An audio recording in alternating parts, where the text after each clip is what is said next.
Masunuring Kristo Jesus, naghain ng buhay sa krus, kaya't dinakila ng Diyos, binigyan ng ngalang tampok, sa langit at sa nasinukob. Ang pagpapakasakit ng ating Panginoong Hesukristo ayon kay San Juan. Noong panahong iyon, umalis si Jesus kasama ang kanyang mga alagad. Pumunta sila sa ibayo ng Batis Cedron at pumasok sa isang halamanan doon. Ang lugar na ito'y alam ni Judas na nagkanulo sa kanya, sapagkat madalas magpunta roon si Jesus at ang kanyang mga alagad. Pumaroon si Judas kasama ang ilang bantay sa templo at isang pangkat ng mga kawal na padala ng mga punong saserdote at mga pareseyo.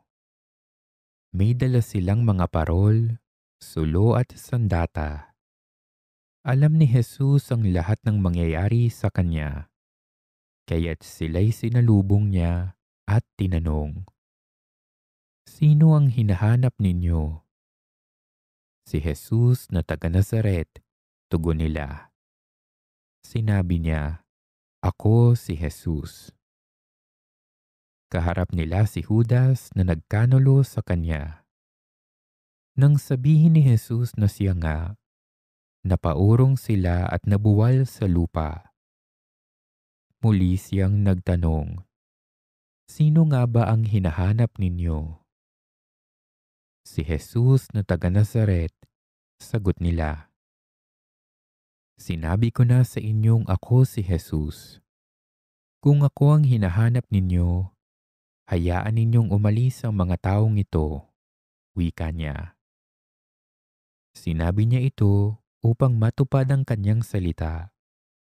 "Walang napahamak kahit isa sa mga ibinigay mo sa akin, Ama." Binunot ni Simon Pedro ang kanyang tabak at tinaga ang alipin ng pinakapunong saserdote. Natigpas ang kanang tainga ng aliping yaon na ang pangalay Malco. Sinabi ni Jesus kay Pedro, "Isalong mo ang iyong tabak. Dapat kong inumin ang kalis ng paghihirap na ibinigay sa akin ng Ama." Si Jesus ay dinakip at ginapos ng mga bantay na Hudyo at ng pangkat ng mga kawal sa pamumuno ng kanilang kapitan. Siya'y dinala muna kay Anas na biyanan ni Caifás na pinakapunong saserdote ng panahong yaon. Si Caifás ang nagpayo sa mga Hudyo na mas mabuti para sa kanila na isang tao lamang ang mamatay alang-alang sa bayan. Si Simon Pedro at ang isa pang alagad ay sumunod kay Jesus. Kilala ng pinakapunong saserdote ang alagad na ito, kaya't nakapasok siyang kasama ni Jesus sa patio ng bahay ng pinakapunong saserdote. Naiwan naman si Pedro sa labas ng pintuan. Lumabas ang alagad na kilala ng pinakapunong saserdote. Kinausap ang dalagang nagbabantay sa pinto at pinapasok si Pedro. Si Pedro'y tinanong ng dalaga, "Hindi ba't isa ka sa mga alagad ng taong iyan?" "Hindi," sagot ni Pedro. Maginaw noon, kaya't nagpabaga ng uling ang mga alipin at mga bantay at tumayo sa paligid ng siga upang magpainit. Nakihalo si Pedro at nagpainit din. Si Jesus ay tinanong ng pinakapunong saserdote tungkol sa kanyang mga alagad at sa kanyang itinuturo. Sumagot si Jesus, "Hayagan akong nagsasalita sa madla. Lagi akong nagtuturo sa mga sinagoga at sa templo ng mga Hudyo. Wala akong sinabing palihim. Bakit ako ang tinatanong ninyo? Ang tanungin ninyo'y ang mga nakarinig sa akin. Alam nila kung ano ang sinasabi ko. Pagkatapos nito, siya'y sinampal ng isa sa mga bantay na naroroon.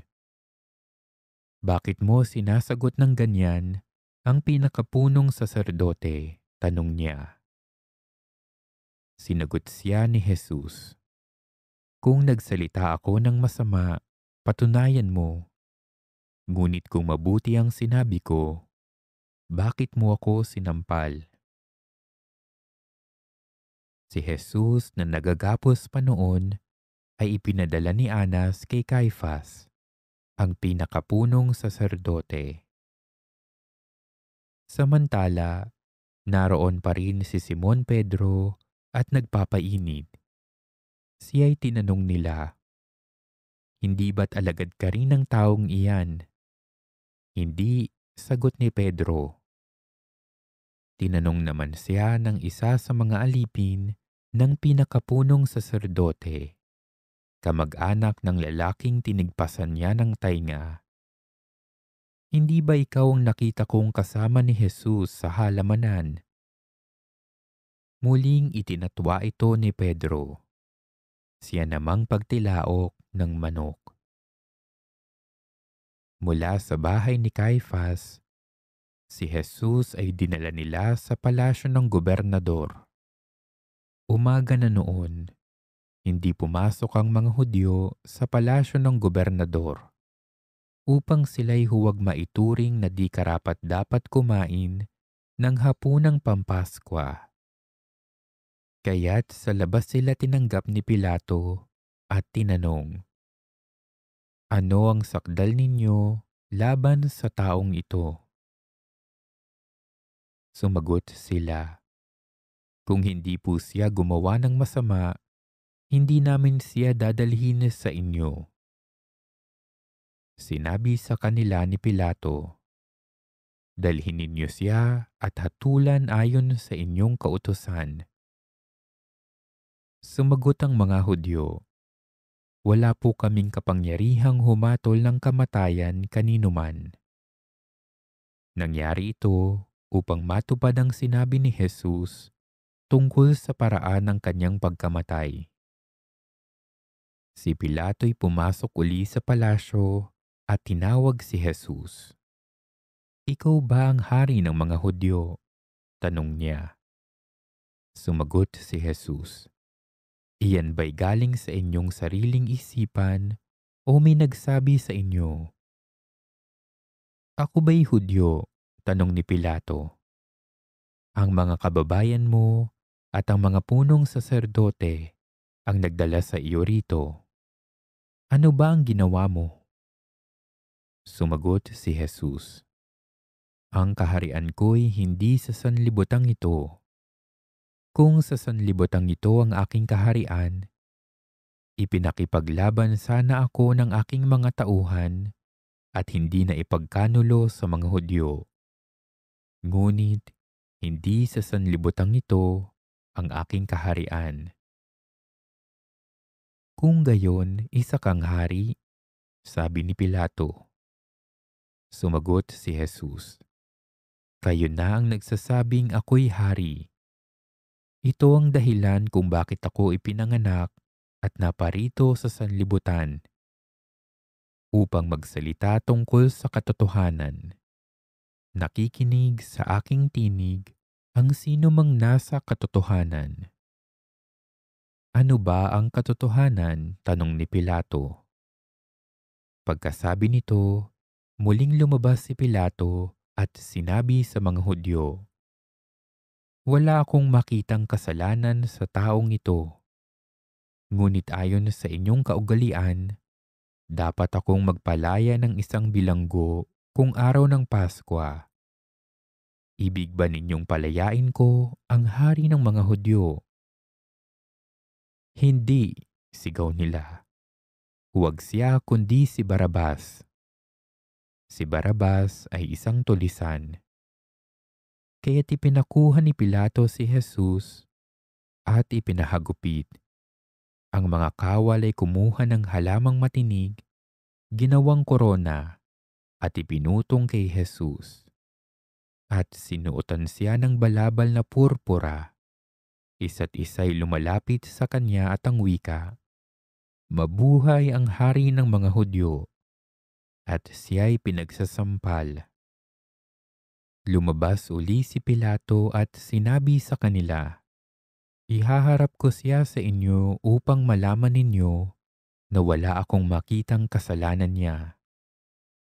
At inilabas si Jesus na may koronang tinik at balabal na purpura.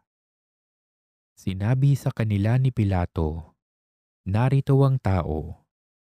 Pagkakita sa kanya ng mga punong saserdote at ng mga bantay, sila'y sumigaw, "Ipako siya sa krus! Ipako siya sa krus!" Sinabi ni Pilato, "Kunin ninyo siya at kayo ang magpako sa kanya. Wala akong makitang kasalanan niya." Sumagot ang mga Hudyo, "Ayon sa aming kautos ay nararapat siyang mamatay sapagkat siya'y nagpapanggap na anak ng Diyos." Lalong natakot si Pilato nang marinig ang mga pananalitang ito. Muli siyang pumasok sa palasyo at tinanong si Jesus, "Taga saan ka ba?" Subalit hindi tumugon si Jesus. "Ayaw mo bang makipag-usap sa akin?" ani Pilato. "Hindi mo ba alam na maaari kitang palayain o ipapako sa krus?" At sumagot si Jesus, "Kaya mo lamang magagawa iyan ay sapagkat ipinagkaloob sa iyo ng Diyos ang kapangyarihang iyan. Kaya mas mabigat ang kasalanan ng nagdala sa akin dito." Nang marinig ito ni Pilato, lalo niyang hinangad na palayain si Jesus. Ngunit nagsigawan ang mga tao, "Kapag pinalaya mo ang taong iyan, hindi ka kaibigan ni Cesar. Sino mang nagpapanggap na hari ay kalaban ng Cesar." Pagkarinig ni Pilato sa pangungusap na ito, inilabas niya si Jesus at siya'y lumuklok sa hukuman sa dakong tinatawag na ang plataporma, Gabata sa wikang Hebreo. Araw noon ng paghahanda sa Paskwa at mag-iikalabindalawa na ng tanghali. Sinabi ni Pilato sa mga Hudyo, "Narito ang inyong hari."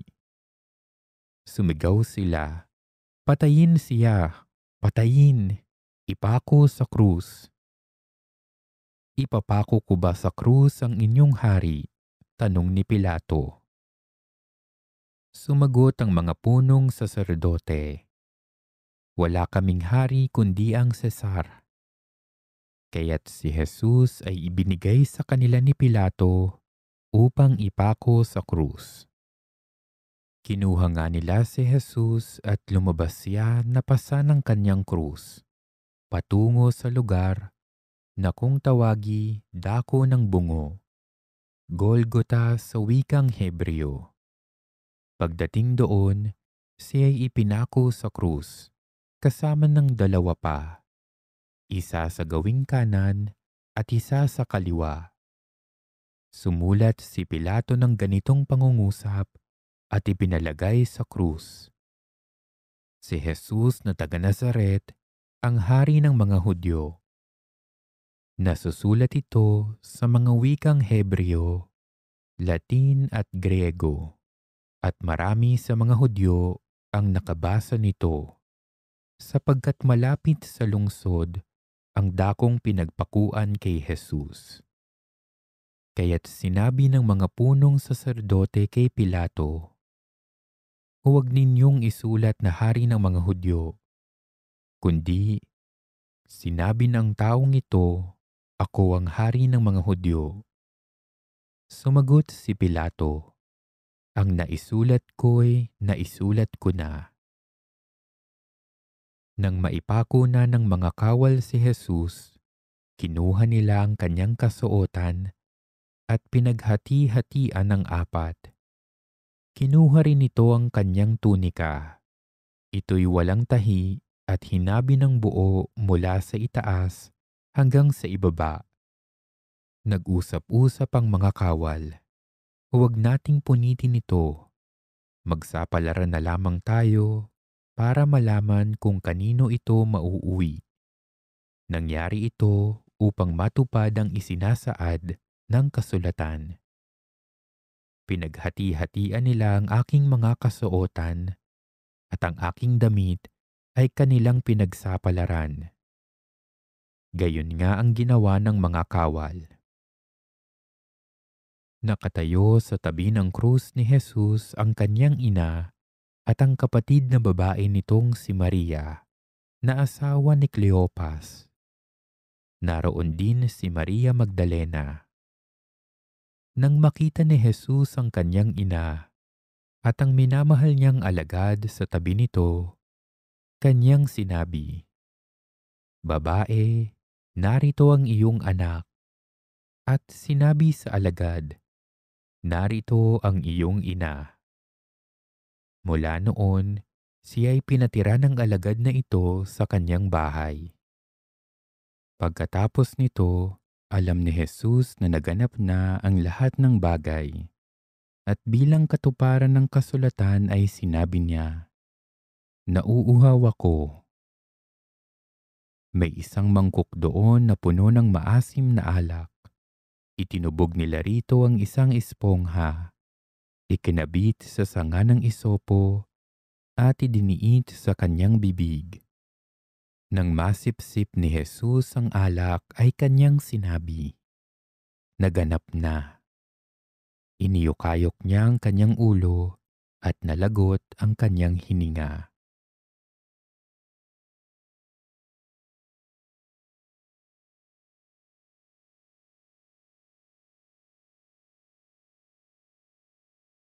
Nooy araw ng paghahanda at ayaw ng mga Hudyo na manatili sa krus ang mga bangkay sa araw ng pamamahinga, sapagkat dakila ang araw ng pamamahingang ito. Kaya't hiniling nila kay Pilato na ipabali nito ang mga binti ng mga ipinako sa krus at alisin doon ang mga bangkay. Naparoon nga ang mga kawal at binali ang mga binti ng dalawang ipinakong kasabay ni Jesus. Ngunit pagdating nila kay Jesus at makitang patay na siya, hindi na nila binali ang kanyang binti. Subalit, inulos ng sibat ng isa sa mga kawal ang tagiliran ni Jesus at biglang dumaloy ang dugo at tubig. Ang nakakita nito ang nagpapatotoo. Tunay ang kanyang patotoo at alam niyang katotohanan ang sinabi niya upang kayo'y maniwala. Nangyari ang mga ito upang matupad ang sinasabi ng kasulatan. Walang mababali isa man sa kanyang mga buto. At sinabi naman ng ibang bahagi ng kasulatan, pagmamasdan nila ang kanilang inulos. Pagkatapos nito, si Jose na taga-Arimatea ay nagsadya kay Pilato upang humingi ng pahintulot na makuha ang bangkay ni Jesus. Si Jose isang alagad ni Jesus, ngunit palihim nga lamang dahil sa takot sa mga Hudyo. At pinahintulutan siya ni Pilato, kaya't kinuha ni Jose ang bangkay ni Jesus. Sumama sa kanya si Nicodemo, may dalang pabango, mga 100 libra ng pinaghalong mira at aloe. Siya ang nagsadya kay Jesus isang gabi. Kinuha nila ang bangkay ni Jesus at nilagyan ng pabango habang binabalot sa kayong lino, ayon sa kaugalian ng mga Hudyo. Sa pinagpakuan kay Jesus ay may isang halamanan, at dito ay may isang bagong libingang hindi pa napaglilibingan. Yamang nooy araw ng paghahanda ng mga Hudyo, at dahil sa malapit naman ang libingang ito, doon nila inilibing si Jesus. ang mabuting balita ng Panginoon.